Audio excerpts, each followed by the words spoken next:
soft. We're back on the ASTV Sports Show here at Tav United Transcona. We just finished talking about ball hockey balls. We're going to talk about lacrosse balls. Lots of lacrosse balls flying around last weekend at the Founders Cup. Lots of lacrosse balls firing off in Coquitlam, BC. Marc Begin, the head coach of the Bantam team that was in BC. Tell us a little bit about BC, the weather, what it was like, and how busy of a schedule the balls were flying for Team Manitoba. I don't know if I can follow that, to be honest with you. Needless to say, yes, there was many games happening on many different in many different boxes. We call them, obviously, so right? 3 teams, you said, right? Yeah. So Manitoba, we sent 3 teams out this year to Port Coquitlam, British Columbia, and we played our national championship out there over the past week at in Poitiers Recreational Complex and a very storied arena called Queen's Park. Yeah. Which is very unique, very special. It's been there 100 years. The banners and the rafters are from the early 1900s. The floor is made out of wood. It's very special. It's almost like a parquet floor like they're playing at the TD Garden Center in Boston, Mass. But this is a box, and the floor looked absolutely amazing. Some of the pictures you put on Instagram and Facebook. So let's get to some of how the players played and how they fared. Absolutely. So we have some pretty decent showing this year. So our Pee-wees, they obtained a B-side gold over Saskatchewan. Congratulations to them and their head coach, Richard Delaron. The MVP of the tournament is Connor Briere for Team Manitoba. And Connor's a young, bright individual who's a very good stick-handling ball player coming out of Saugeen First Nation. So he's going to have a long career. He's going to do really, really well. Congratulations to Connor for getting that MVP. Good job, buddy. Now, can I stop there? Yeah. Connor, goals, assists, was it the performance, the chemistry? What made him the MVP for the PV division? Well, I mean, without a doubt, as far as he goes, it has to do with talent and scoring and stick handling. I'm not sure what his statistics were, but when you do the MVPs and stuff like that, when you're picked out there, you the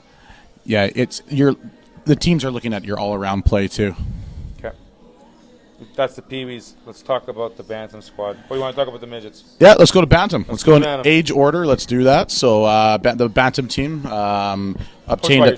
coached by myself, obtained a B-side silver medal, and the MVP was Manny Moose, our goalie, who had a phenomenal showing. The maturation of his game has come quite far. I won't be surprised at some point in the next year or two that he's going to get some calls to take it to the next level. So he got the MVP, and he's also another young individual from Saugeen First Nations. Also, he did really, really well. The team overall, so I can speak on our team. Big effort, tried really, really well. Manny was the only returning player. Out of a squad of 20, I had one returning coach, so it was a rebuilding year. Needless to say, I'm extremely players from Manitoba,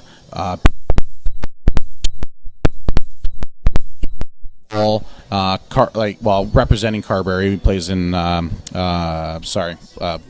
from Minnesota plays in Carberry. And Brandon, I have to mention, a special mention to Mark Carey. This individual, his very first game for lacrosse ever was at Nationals. Wow. And he scored his very first lacrosse goal ever against British Columbia. Wow. That is amazing. I never got a shot in goal when I played.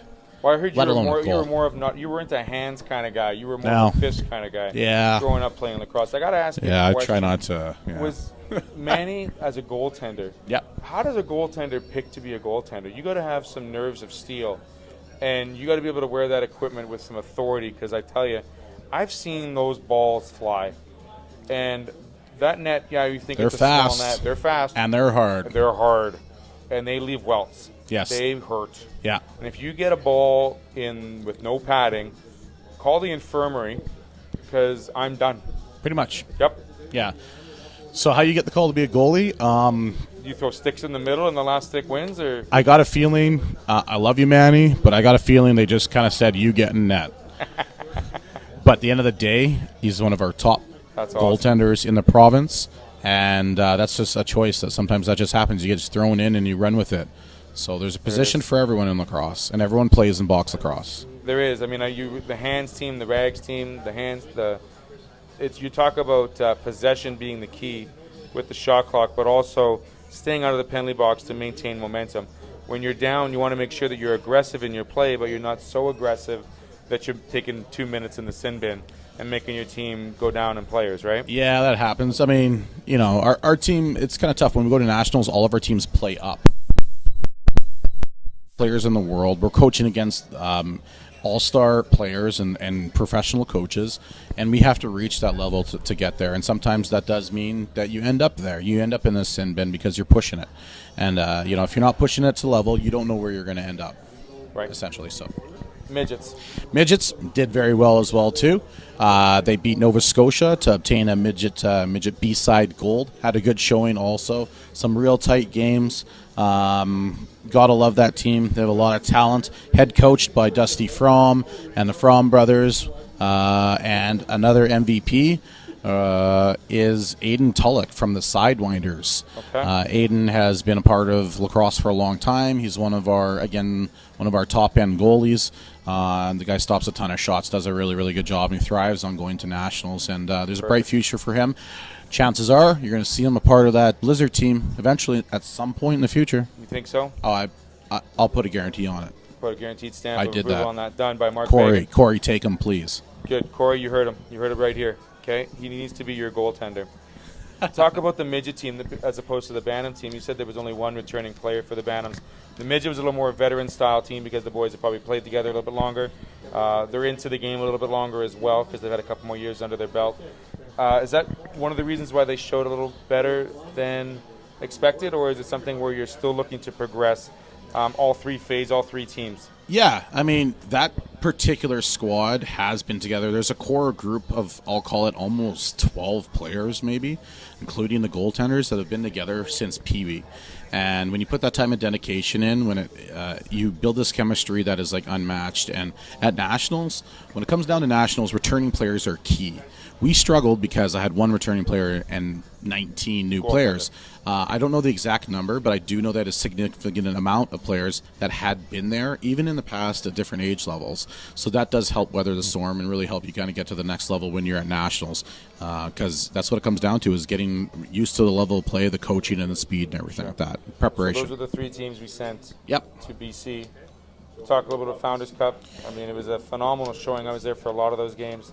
The talent, the speed, seeing the number of cross-checks that were called and weren't called, the legal and illegal cross-checks. Pushes. The smear board, and my language was a little bit off on calling certain things. I didn't call it the ice. I don't think I called an icing once, but I didn't. There's no such thing as icing. I called it the surface. And the surface, the actual floor? The floor. The floor. I called it the surface as opposed to the box or the floor. The ball bouncing, very crucial in box lacrosse. Like we said, the backwards bounce, then the hop, skip, and a jump forward bounce. Yep, it's goofy. Great showing by all the teams, and just the camaraderie, the professionalism, and just how well the teams did over the week was pretty impressive. Like, that's a hard week for these teams playing games back-to-back. In some games, even 3 of them in 24 hours, so pretty impressive. Yeah, I mean, and nationals is like that. It's grueling, right? So these type of tournaments, you're going to push in like 7, 8, up to 10 games in a big tournament with a lot of representation in a week, right? So 2 a day is at the highest level you possibly can. Right. It's not for the faint of heart, and it's not for the weak either, right? So it's really fun to watch that, and you end up with who should be the best on top, essentially. That's what it comes down to in these tournaments. So first off, congratulations to Corey Hankwich and his team there at the Blizzard. All those guys they played their hearts out. They did really, really well in front of the home crowd, and they did us proud.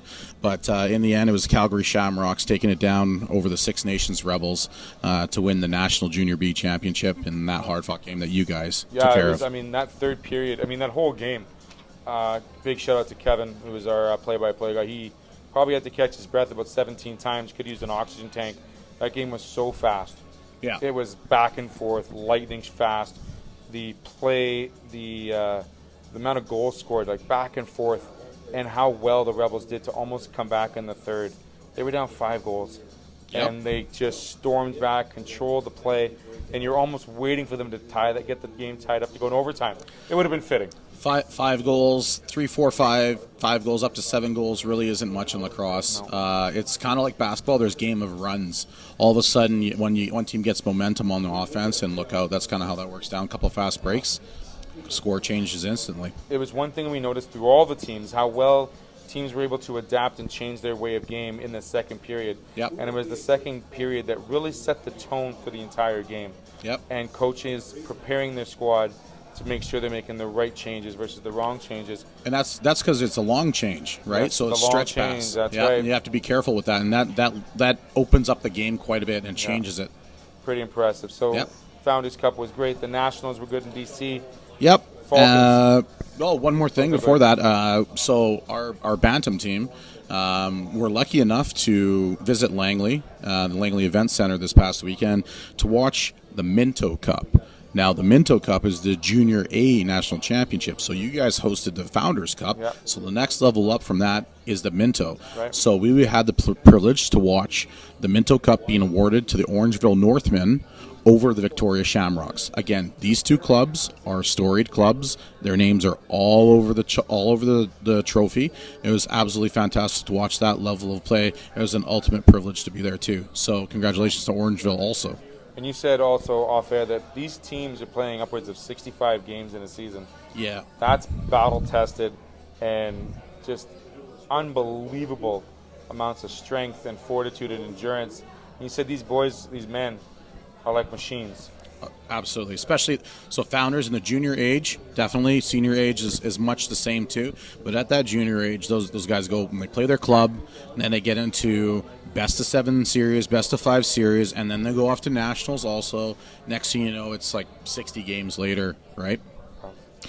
So it's Falcons. Let's talk Yeah, Falcons. just I want to touch on one thing that's also happening locally here.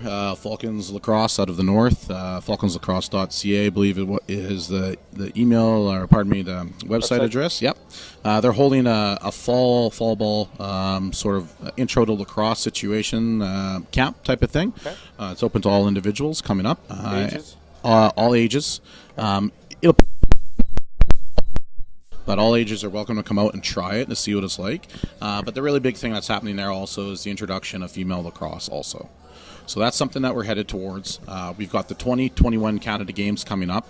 And within the Red River Lacrosse Association, I'm vice president for that. We're working hard to start something for female box lacrosse. At Nationals this past week when we were there, Ontario, Nova Scotia, BC, Alberta, they all had female box lacrosse happening too, and that's the first time I've ever seen that at Nationals. And this by that past Nationals, but it was the first time I've ever seen we've had our 3 age groups together in about 4 years, which was really amazing. It was a huge festival. Oh, for sure. Very You cool. told me the schedule is back and forth, and Yeah. travel to and from the box. Yep. Is Perfect.